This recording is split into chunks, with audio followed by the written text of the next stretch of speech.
Escuchas Conversaciones sin Pauta. Diálogos urgentes sobre el país que tenemos y el que queremos tener. Un podcast de Pauta 100.5 con Claudia Álamo. Sociólogo, cientista político, Alfredo Joañán no es un frío observador de la realidad nacional. Es un hombre intenso, un observador que está siguiendo ahí el minuto a minuto y el pulso de la opinión pública y de los movimientos políticos. Aunque su trabajo es de gran producción intelectual, porque es investigador principal de la línea Conflicto Político y Social y profesor titular de la Escuela de Ciencia Política de la Universidad Diego Portales, está siempre mirando también una cierta emocionalidad o el juego del poder que podemos desplegar y observar en la escena nacional. Como conversar es escucharnos, esto es Conversaciones sin Pauta. Alfredo. Claudia, ¿cómo estás? Muy bien. Primero, tú eres de juego sabes mucho. Me acordé que tú eres un gran jugador de póker. Fuiste póker. Un gran jugador. Colgué los botines o los naipes. Ya, pero eso es, pero yo me imagino que cuando uno tiene unas ciertas pasiones, uno tiene eso también de alguna manera te lleva a mirar cierta realidad. Y yo no sé si lo que estamos viendo hoy día en la escena política, con elecciones tan encima, es juegos de la política, clásicos y agudos juegos de la política, o esto es una pichanga. En regla general, la política chilena tiende a ser una pichanga. ¿Por qué? Porque quienes juegan el juego político, a decir verdad, se han puesto bien callamperos, digamos. Es decir, ha bajado mucho la calidad de la política chilena y es algo bien triste. Sin embargo, hay momentos en que, en el contexto de ciertas situaciones, la política se pone altamente estratégica. Te voy a dar un ejemplo. En estos momentos estamos de lleno en un dilema estratégico. Pero cuando hablo de dilema estratégico, te lo digo en el sentido de la academia, en el sentido de teoría de juegos. Con este veto presidencial sobre el voto obligatorio, y toda esta discusión político-legal entre si el voto tiene que ser obligatorio para los ciudadanos o los electores, porque efectivamente hay una contradicción entre la Constitución y los textos legales.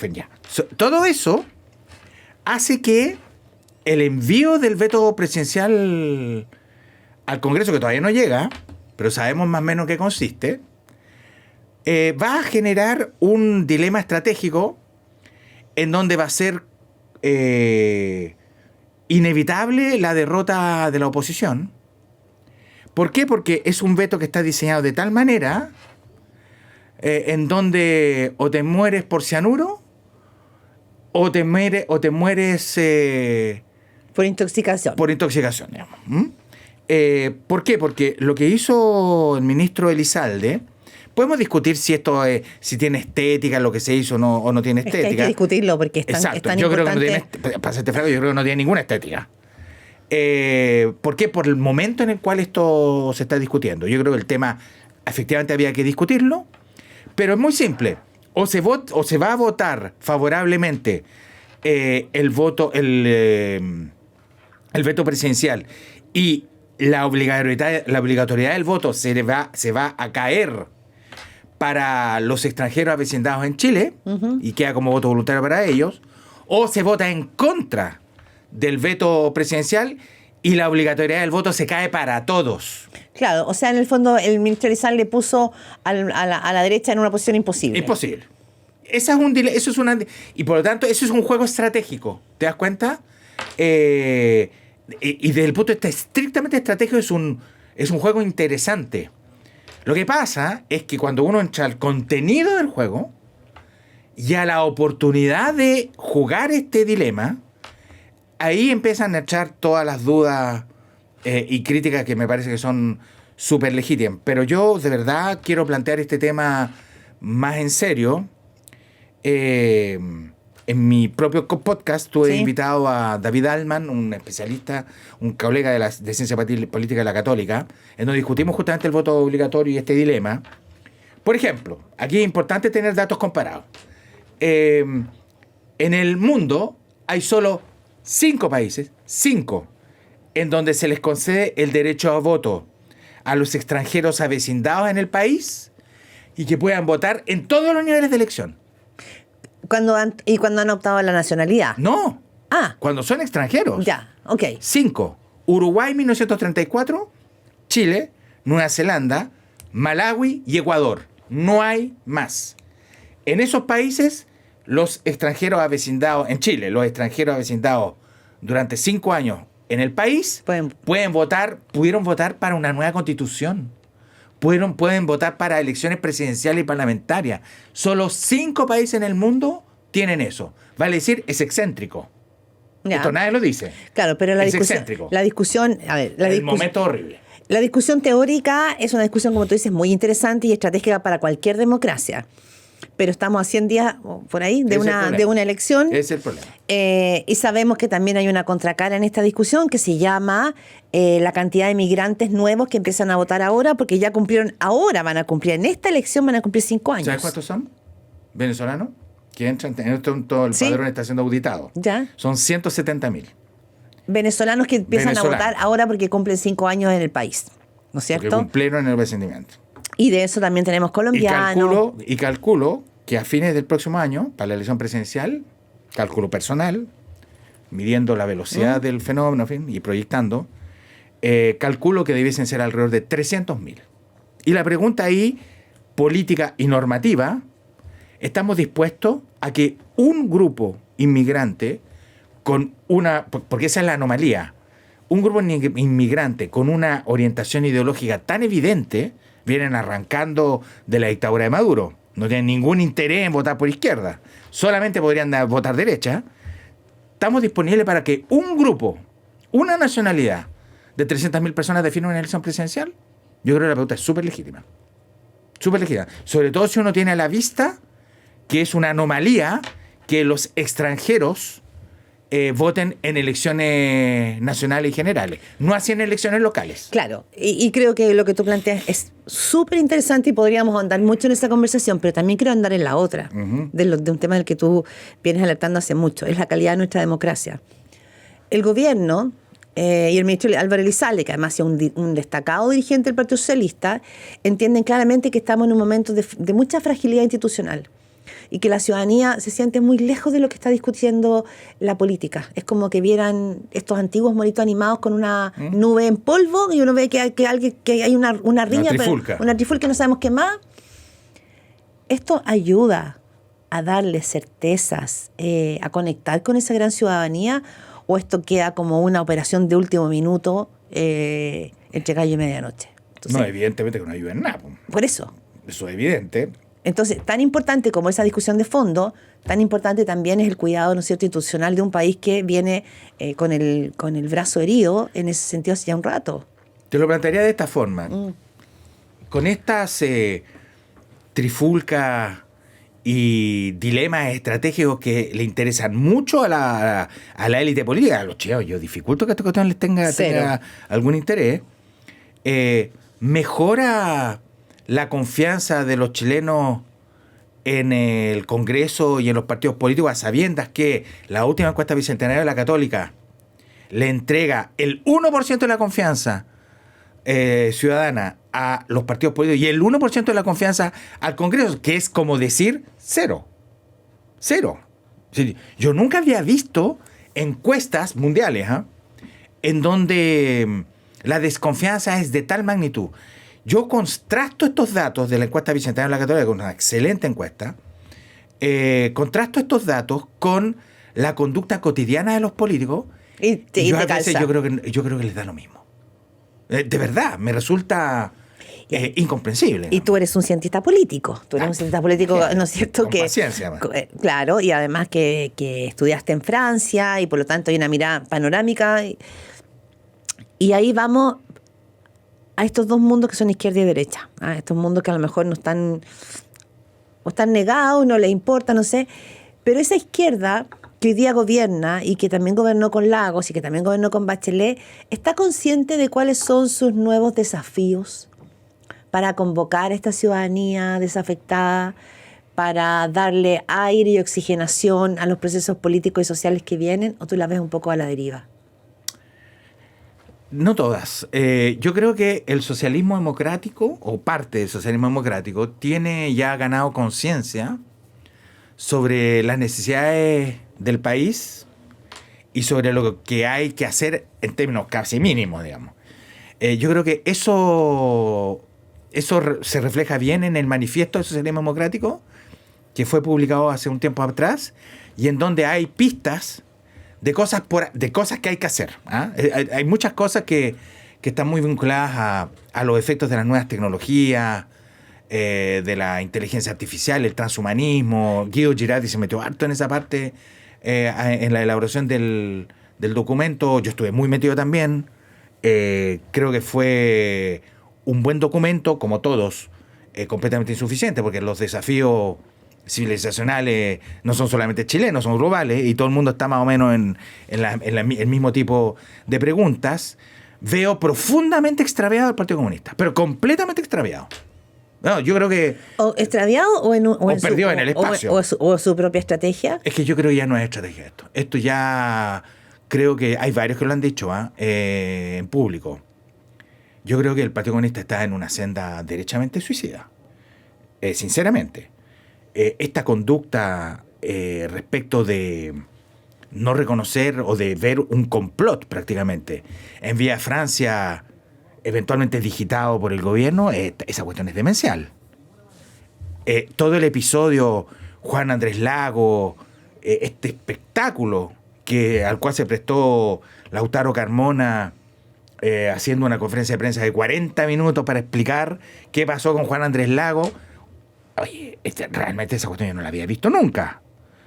La lejanía del PC con el gobierno, lo que está haciendo el Partido Comunista con Daniel Jadue, prácticamente inmolándose, son demasiados los episodios que reflejan dos cosas. Reflejan una creencia de que hablarle únicamente al nicho duro basta para ser partido, sin tomar en consideración que ese nicho, primero, sin tomar en consideración que se forma parte de un gobierno, sin tomar en consideración que ese nicho duro se está achicando porque el electorado se expandió por el voto obligatorio, sin considerar además que uno no tiene certeza de que ese nicho duro te aguanta cualquier cosa, digamos.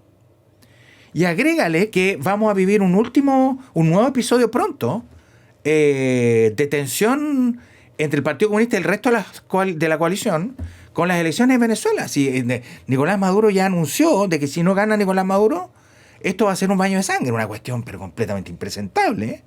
Y acuérdate de mí, van a salir comunistas diciendo, no, esto aquí está la mano del imperio de los Estados Unidos y dale, sí, con la vieja monserga, hagamos. Bueno, por lo tanto, yo veo, si hay estrategia, yo creo que una estrategia, primero, de muy corto plazo, miope, pero además que yo creo que está muy equivocada en el resultado.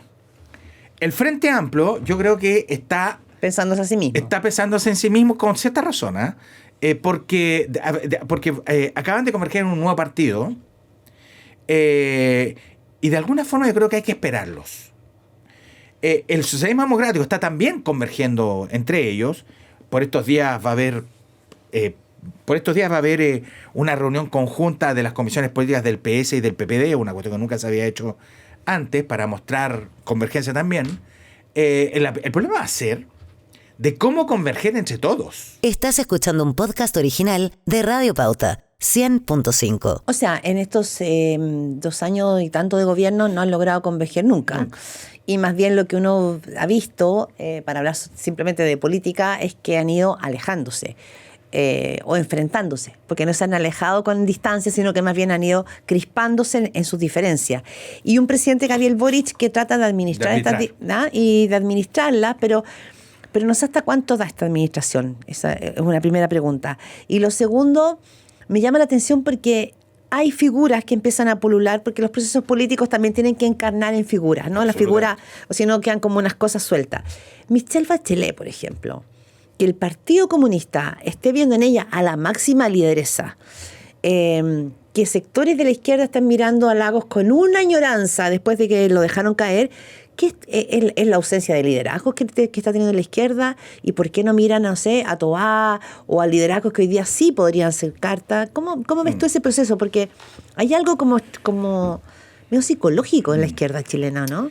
Mira, en el caso, en lo que sobre este punto, yo creo que hay mucho de una generación perdida que le cuesta mucho resucitar. Y para ponerlo con todas sus letras, la lideresa natural de esa generación perdida es Carolina Toá. El problema es que, por las razones que fuesen, para ordenar a la coalición, para abuenar a los partidos, por las razones que fuesen, cada intervención de Michelle Bachelet, en donde hay una función de liderazgo que se está aplicando, produce una desertificación en todo el entorno. Ya, o sea, bajo el árbol de Bachelet no puede crecer nada. Su sombra no está permitiendo. Exactamente. Ahora, si ella eso lo sabe, es legítimo. Si ella lo sabe. Exacto, es que es el punto. Si ella lo sabe, tiene conciencia y ella evalúa que más vale asumir ese costo porque la ganancia es superior al ordenar la coalición, perfecto. Pero sepamos que así no se generan nuevos liderazgos, digamos. Es decir, no es esto tiene daño colateral, digámoslo así. Pero para ti, Michelle Bachelet está jugando con la ambigüedad. No lo sé. ¿Pero qué crees? Hay momentos en que, como por ejemplo el último episodio, en donde es tan evidente el liderazgo que empezó a jugar, que yo francamente me hago la pregunta si realmente aquí no estamos en presencia de alguien que definitivamente quiere ser candidata presidencial. Si eso es así, a mí a estas alturas me parece estéril seguir negando que no va a ser la candidata presidencial y se mete como elemento además adicional una eventual candidatura a la Secretaría General de Naciones Unidas. Yo creo que hay un momento en que esta cuestión hay que empezar a aclararla. Porque si bien Michelle Bachelet ha sido gramaticalmente clara, semánticamente clara, ¿qué más clara puede ser? En decir no voy a ser candidata presidencial, su conducta no la acompaña. ¿Tú te refieres al encuentro que ella hizo en el Congreso juntando a todo el mundo político para tratar de dar una señal? Esa conducta entra en contradicción con todo lo que ella ha dicho en el pasado. Y en ese sentido, ya me quiero cambiar rápidamente a la derecha porque el tiempo vuela.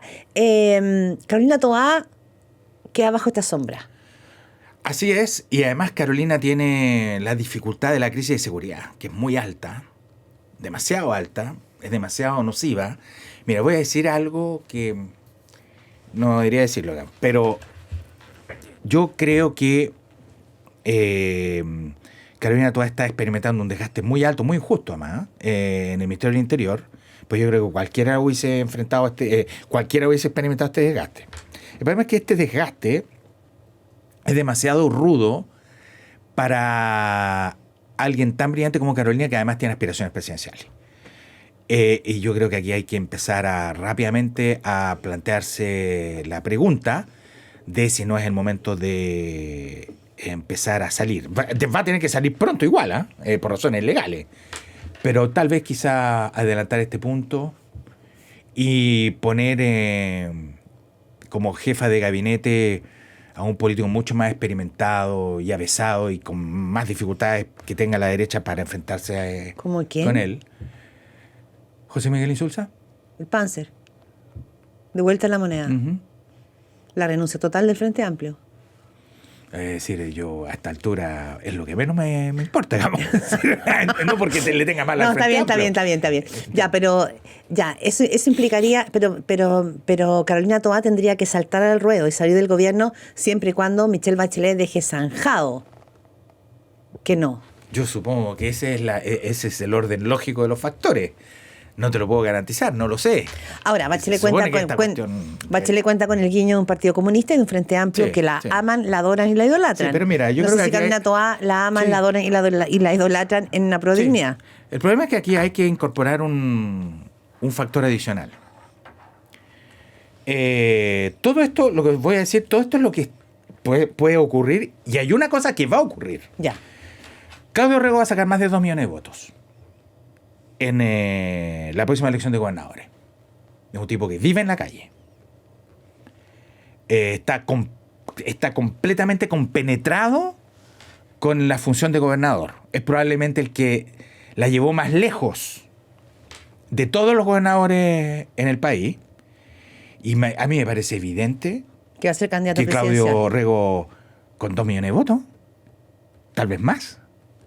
Es decir, si con eso uno no es candidato a presidente, yo no sé ya qué más se necesita, digamos. Yo creo que va a ser, en todos los casos va a ser un factor. Un factor a considerar. Es como evidente. Ya. Crucemos la vereda. En la derecha también. Sus narrativas en curso, sus liderazgos varios. Evelyn Matei como la más segura hasta el minuto, candidata o carta que tiene la derecha, que no deja de ser que nuevamente tenga como a contraluz o contratapa a una figura como Bachelet. Y las figuras como José Antonio Kast o, no sé, nuevos movimientos de derecha más dura o más extrema o más ultra que están, ¿no es cierto?, entrando. ¿Cómo ves tú? Porque finalmente para que uno se mueva hay que ver también cómo va a ir el otro. Yo creo que la situación en la derecha es igualmente compleja que la del oficialismo. Cuando debería ser mucho más clara. Cuando debería ser. Y ahí sí que yo veo una falla de conducta política racional en el mundo de la derecha. Todo indica que el 29 de julio es el cierre de la inscripción de candidaturas a alcaldes, gobernadores, cores y concejales, digamos. Todo indica que la derecha va a competir con 2, 3, hasta 4 candidatos en más o menos 5 regiones del país. A mí me resulta... No lo puedo entender. De verdad, no lo puedo entender. Vale decir que van a terminar en una posición peor que lo que va a hacer el oficialismo. Si el oficialismo compite dividido, va a ser en un puñado de lugares. Eso va a ser muy acotado. Aquí, por el lado de la oposición, puede ser una conducta muy generalizada. Por lo tanto, yo creo que, dado lo que está ocurriendo, yo creo que la elección del próximo año, dígase lo que se diga, va a ser súper abierta. Yo no veo para nada que esta cuestión esté cerrada. Hay mucho intelectual y analista de derecha que viene diciendo esto, que esta cuestión es francamente suicida. Daniel Mansuy lo dice a cada rato. ¿Suicida qué? Suicida la conducta de la derecha. Suicida. Lo que pasa es que la derecha probablemente tiene hoy día una pugna de distintas propuestas país. La de José Antonio Kast y republicano, que ellos no quieren moverse. O sea, en su lógica... Podría haber un tercero por la derecha. Podría haber un tercero a través de Johannes Kaiser, por ejemplo. Que ellos sienten que no van a transar su agenda y se sienten avalados quizás por un movimiento internacional de una derecha que es muy clara en su postura. Así es. Y un Chile Vamos que está tironeado, no solo por razones ideológicas, sino por razones electorales. Si se mueve, si se inclina hacia un lado, pierde el otro lado. Entonces, y con una tensión interna muy importante en la UDI. Entonces, Evelyn Matei, ¿qué tan ahorquillada la ves tú en este escenario? O a Kast también. Yo, para serte franco, lo que yo veo a Kast con más diseño que Evelyn Matei. Lo veo con más diseño. Kast se está subiendo de a poco, con menos estridencia, pero se está subiendo a esta ola de extrema derecha mundial. Ha participado en estos festivales de extrema derecha, exacto. Se está subiendo esa ola. Y eso le da diseño, porque eso va a tener una traducción programática y además de retórica que poco a poco se va a ir instalando en Chile. A diferencia de Francia, en donde se armó un cerco sanitario en contra de la extrema derecha, eso ya en Chile no ocurrió. No ocurrió. Toda la derecha chilena, salvo, el único que tengo en la mente, que no se subió a la ola de Kast fue Ignacio Briones. Y no es casualidad, además, porque Ignacio se doctoró en Francia. No es casual, creo. Pero toda la derecha se subió con entusiasmo. Es cierto que Kast no es exactamente lo mismo que Le Pen. Eso es verdad. ¿Por qué? Porque... Ni que Milei, ni que Bolsonaro, ni que Donald Trump. Porque Bolsonaro es distinto. Bolsonaro viene de la antigua política. Sí. ¿Ah? Kast es de la antigua política también. Sí, técnicamente... Claro, es más Bolsonaro que Milei. Es más Bolsonaro que Milei. Claro. Exactamente. ¿Cachai? Es más Bolsonaro que Le Pen. Claro, total. José Antonio Kast fue secretario general de la UDI. Por lo tanto, yo lo pondría así, es el más viejo de la nueva generación de dirigentes de derechas, aquí mezclando todo. Y Evelyn Matei es la última de la vieja generación de derecha que va a postular a la presidencia de la República. Después de esto no va a haber más. Se materializa definitivamente el recambio. ¿También es una pugna generacional lo que está viviendo la derecha? Por supuesto. No tengo ninguna duda. ¿Que sería Kast versus Matei? De alguna forma sí, aun cuando fueron contemporáneos, pero son generaciones distintas, efectivamente. Matei es de la generación de Pablo Longueira, sí. Aun cuando no es el mismo grupo, pero en términos generacionales es de esa generación. Esta es la última oportunidad. Y es la última expresión de fuerza de esa vieja generación de derecha que le permitió a esa derecha hacer la transición de la dictadura a la democracia. A tal punto de que va a tener nuevamente una candidatura presidencial. Después de eso ya viene otra cosa. Y lo último, porque el tiempo voló. Alfredo Joañán, ¿por qué la derecha no logra capitalizar la debilidad que uno ve en la izquierda y la ausencia de candidato? ¿Por qué no está siendo heredera de ese malestar o encarnándolo? Porque está experimentando 5 años después lo que la izquierda socialdemócrata experimentó con el Frente Amplio. El problema es funcional. Yo sé que el Frente Amplio no tiene el mismo grado de radicalidad que republicanos, pero funcionalmente, en el sentido sociológico del término, funcionalmente cumplen la misma función, cumplen el mismo rol.